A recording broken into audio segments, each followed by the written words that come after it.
Apparently, Offset is moving on quickly after Cardi announced their breakup because he appears to have found another woman.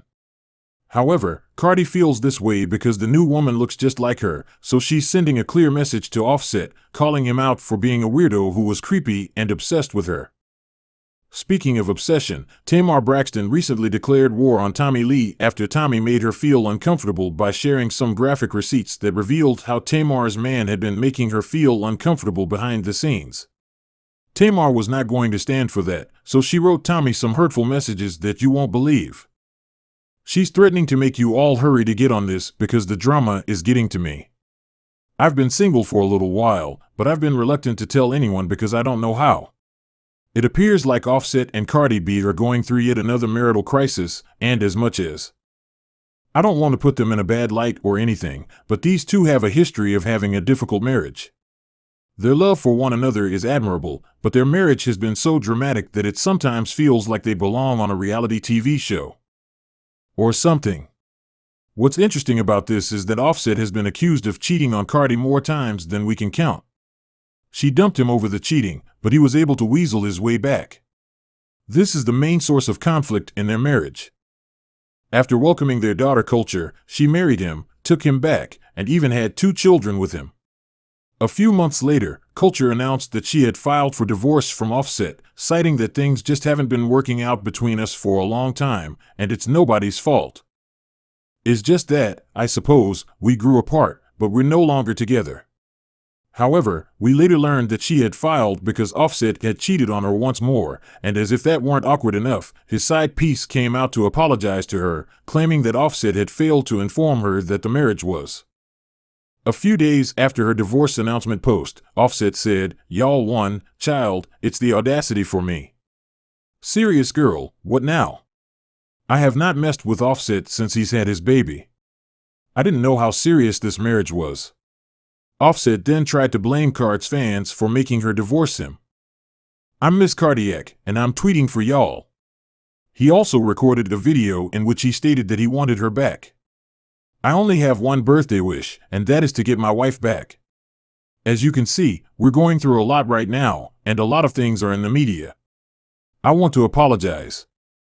You know that I made you look ridiculous and embarrassed you, see?" Then he interrupted her raucous performance to beg her to come back on stage in front of thousands of people. Your people felt that this was a bit manipulative of him because he essentially forced her hand in front of thousands of people. Karina was humiliated for it, but she didn't seem to bother because she ended up accepting him back. She revealed in an interview that it felt like everyone was hounding her, asking, "Why are you not leaving him? I'm rich, I know I'm talented, and I know I could get any man I want, but I want to work things out with my boyfriend, and I don't have to justify why this is my life. I'm going to take my time and make my own decisions. What he did wasn't right, but people don't know what I did because I'm not an angel, and that wasn't the last time he was." Offset was discovered to be unfaithful after becoming embroiled in yet another cheating scandal. This time, the leaked texts between the rapper Cuban Doll and a friend of Cuban's revealed that Offset was attempting to arrange a 3-way relationship with Cuban Doll, saying, "I want you and Cuban, can you make that happen? I go to New York." Cardi didn't respond to this, and rumors have it that she chose to ignore it because Offset didn't really cheat on her even though he meant to, plus she wanted their daughter to grow up with both parents. "So, tomorrow I fly, y'all, I'll fly her there, say on Saturday." To disregard the matter, but in September 2020, she filed for divorce once more. In court filings, she stated that the marriage was irretrievably broken and that there was no chance of reconciliation. She also requested primary custody of their daughter Culture and demanded payment from Offset for an amount she had not disclosed when she was a child. Support at this point appeared to indicate that Cardi was serious about ending the marriage and ending the divorce, while Offset was out and about cheating on her. The streets had even given him the nickname Off to Cheat because he just couldn't seem to keep it in his pants, but, surprise, Offset began hanging around. Only a few weeks after she filed for divorce, and based on the footage we watched, they weren't hanging around as friends or as an ex-couple because they appeared a little too close for music. He also gave her a Rolls Royce for her birthday, and a few days later she formally filed for divorce. Filed to have the divorce dissolved once more. People made fun of her for allowing him to return, saying that he would never stop cheating on her. She clapped back, stating that while it's wrong for a man to cheat, what you want me to do is go to sleep with another man and start all over again. Offset seemed to get a grip on himself after that, and even though there were a few rumors here and there of him cheating, nothing seemed to stick to him until June of this year. This stuff happens to everyone, and it could be you too. People handle their relationships differently after that. Blogger Tasha K said that he had brought a woman to the house he shared with Cardi B. Tasha K and Cardi B have been at odds for a few years, and Tasha still owes Cardi almost $4 million. Tasha was visibly dissatisfied with the debt when she published a video of a woman claiming that Offset had sneaked her into his house with Cardi, and she wrote that she had known Offset from 2013 until last year. She claimed that this was taken at their Hollywood home, Vinland, where Tasha was sitting on her daughter's bed. Tasha also chose to further troll Cardi on camera when she shared this photo. Offset brought that white woman into the baby's bed, but she even went live on Instagram to say that Offset was going to leave Cardi for another woman and that Cardi would end up raising her. Collage and captioned it, asking which 101 doll faces you think will actually be real this time and leave off to cheat any word of it. He then tried to pull a reverse Uno card by saying that the reason he cheated on Cardio was because Cardio had cheated on him first. The kids alone said, "It seems like yours is going to be raised by you as a single mother and him, and they're going to be calling another woman stepmama." One thing about Cardi is that she is not the kind of girl to allow others to spread lies about her, so she got right back on Clubhouse to criticize Offset and the fact that he was trying to make her take the fall. "She slept with a man on me. Gang, y'all men know how I come along." Additionally made strong insinuations that Offset had cheated on her. However, she denied having cheated on him. "Excuse me for the things you know you are guilty of, and I see how easy it is for you to place the blame for everything on me." However, she didn't stop there, saying, "Stop acting foolish, go crazy over your face, and stop playing with me." That drama sort of subsided over time, but it recently flared up once more when Blueface claimed that Offset had cheated on Cardi last month. Offset's affair with Kron was undoubtedly not on my bingo card for 2023, but here we are. The drama began after Blueface got. He then took to Twitter, accusing her of sleeping with Offset after Kron covered up the tattoo of his music face on her body. He said, "I'm tired of men looking at me while they're effing you. Being tatted on a 304 is not a flex. You actually effed your husband a couple of weeks ago." Kron clapped back at him and tweeted, "Let's talk about how I saw P in your recent search history. That's why I honestly got the cover up, bro. I had a zesty man on my neck. Get the rest of them gone ASAP, please," Kron wrote.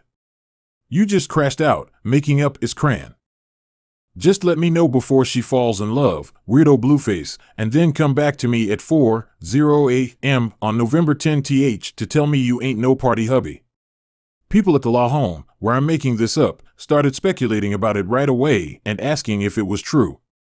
Things became more fascinating when they connected the dots and realized that on November 10, the day that Blueface claimed that they had slept together, Kron and Offset were in fact present at French Montana's birthday. Offset refuted the claim, saying, "I ain't never had to talk or touch that lady. Real talk, man, you need some help," but given his past performance, people didn't really believe him.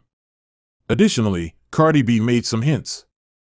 She hinted at marital problems a few weeks prior when she posted cryptic messages on social media, saying things like, "You know, when you just outgrow relationships, I'm tired of protecting people's feelings, I got to put myself first." She later came clean and said that if Offset had acted with Kron, it wouldn't have been considered cheating, as she and "I've been single for a minute, but I've been afraid to tell the world because I just don't know how to do it well." Offset doesn't seem to be that bothered by the fact that they had been separated for a while, so they just didn't make the announcement. "Breakup because my boyfriend has moved on quicker than light. He was recently seen out with a new lady, and everyone is talking about how much she looks like Cardio. Is it just me, or is it strange that his new partner looks like his wife? There are a lot of things to consider in this situation." Sources claim that Cardi feels that Offset would pursue a woman who resembles her and that she is frightened that he would do such a thing. An insider further stated that Cardi feels that she deserves to move on since she really did everything within her power to keep her marriage together. put in the time and effort, but she was unable to stand the cheating any longer, and she genuinely feels that quitting was the right decision for her to make. Fans commented, "I don't even think cheating or any scandal was the reason for Cardi, and Offset going to cheat on Cardi if it's the last thing he does." Offset and Cardi parted ways, which was chaotic before they were married. I believe she simply outgrew their marriage and wants to move on and start over, especially since she claims to have been single since October. As they say, you get what you get in a relationship. Marriage red flags remain red flags even after the ring, but Cardi has pulled this STP before, so I wouldn't be shocked if she announced in the coming weeks that she was returning with an Offset. That's her nature, and she will stand by her man no matter what, even if we're still on the topping the list of women who stand up for their men. How about we discuss Tamar Braxton and her ongoing beef with Tommie Lee? That drama is one hot fucking mess. Tamar has been fighting for this relationship from the beginning because it has been toxic from the start. After only about 5 minutes of getting to know each other on a dating program, fiancé Junior proposed to her before the season was even up. He said, "Oh my God, I love you, Tar, will you marry me?" and advised her to trust the process, even though she had never done anything like this before. Even though we don't know them personally, we could tell right away that this would be disastrous. Things only became worse when we learned that he has 5 children, 4 of whom are quite wild. What makes this situation even more complicated is that he has 5 children. The fact that none of his baby mamas seemed to think much of him. In fact, one of them cautioned Tamar to exercise caution after he and Tamar became engaged because Junior loves to prey on black women and use them as a means of advancement. She noted that he has a fetish over black women to the extent that he frequently call himself light-skinned white chocolate and identify as the minority within the minority. He would frequently visit the club, praying for attractive black women and escorting them home. She also disclosed that he was exceedingly rude, haughty, racially insensitive, womanizing, and demeaning, adding that he claims to be a protector of the people and an ally of black women, but his actions reveal otherwise. She also revealed him as a colonizing predator who satisfies his fetish for having biracial children in order to boost his ego and satisfy his desire to be accepted by the black community. Now, keep this in mind because we'll be returning to it in a little while. As previously said, the relationship was poisonous from the beginning because Tamar's baby M disliked her, and they accuse her of preventing him from seeing his children. For instance, Tamar stated on her birthday that it's her birthday but that she had to upload the picture of herself with the corny smile on it. It took me some time to discover this. He has 4 baby mothers, thank God for them, and from the way she talked about the kids, you would think that they were all mine. We have 6 children between the 2 of us, and they mean the world to me. This type of pure, traditional love is what I needed and desired. This wasn't the case, though, as one of Jeremy's baby M called Tamar out, clarifying for everyone who knows her and for everyone who knows them that she is in no way a stepmother or bonus to her kid. Her son isn't everything to her, and she hasn't, thanked God. Tamar has a lot of messy back and forth with Junior's baby M, and for me, and to be honest, none of his baby moms. She has said demeaning, disrespectful, and outrageous things, and she hasn't even tried to get to know me as a mother or woman. As a result, my son's father has missed weekends and birthdays. She was frequently made fun of because it was well known that she was in a messy relationship, but for some reason she made the decision to stick with JR through it all. Unfortunately, he then pulled a surprise move and decided to break up with her, and he announced it on Instagram, leaving her completely taken aback. He wrote, "Tamar and I are no longer together. I ended the relationship to focus on getting back to positive energy and being a better person. What happened and why, that's our private place. No, I never cheated. I never cared about fame. I have always represented Famous, as if she had no idea that he was going to end things.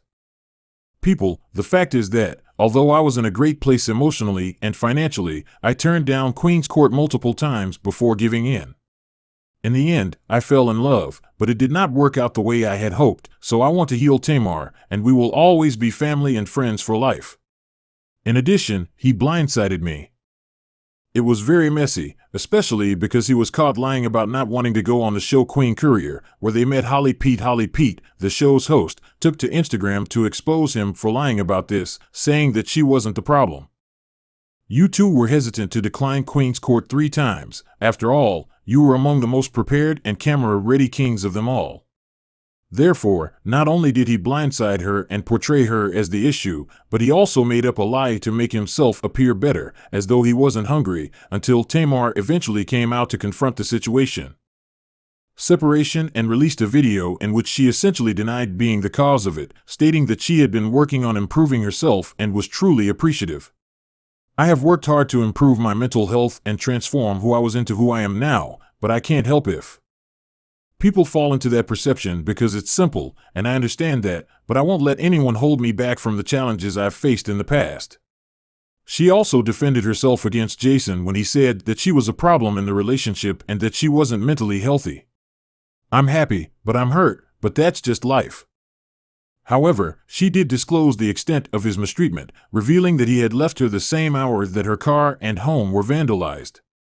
She said, "Imagine your home being robbed, moving to a new city, trying to find your new tribe, never finding where you fit in, and then finally setting in with at least one person you can trust." It was a hot mess, but people were just relieved that she had gotten herself out of that messy situation and that she was free of Junior's shackles because he was starting to show signs of weakness. Trust to have your car robbed, vandalized, and broken up with by the person you love and feel safe with all in the same hour. Attempting to reintroduce himself into Tamar's life by saying, "Dallas, get ready for the one and only Tamar Braxton, sending love and light." Thank you, Tamar, for being super supportive during an incredibly difficult time. You are not a negative and horrible person. He proved that he was a narcissist. The statement person, "You are a blessing to the world and have always been nothing short of supporting and uplifting," came across as a sly compliment because it was odd for him to say that she wasn't a bad and horrible person when no one else was saying that. The fact that he said it at random gave. His remark really pissed Tamar off because she stated, "I can't believe I'm going on my love and war tour, so broken people do things on purpose just to see you hurt, which is a habit of abuse and stupidity. At some point, after suffering enough, you have to find the resolve to close the door. What a fool I was." Chapter. That's obviously what he wanted her to feel. But he didn't stop there. The next thing we knew, he was going out with Tommie Lee, who is well known for falling out with Tamar. Look, applause. Someone noticed that the timing of this was off, as it was only a few days before they declared that Tommie and Tamar had fallen out. You recall how Cran beat up someone at Tamar's concert. Tommie claimed that Tamar was attempting to use Cran for influence, asking, "I just wonder, would this one not be all this rest, but if she wasn't, would this one have been this viral?" Remember the question when you answer it well. After reading Tommie for filth, Tamar added, "God bless you all and let me and my team heal from this trauma in peace. So now y'all want to see, and before someone takes my phone, if you want to see and your name starts with a T and you never even sold out a bag of blow pops, stay silent.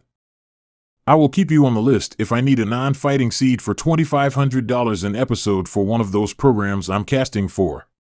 We won't be the same, so go sell some for your next hit. I'm going to come with my next hit. I will handle unemployed reality stars, never me."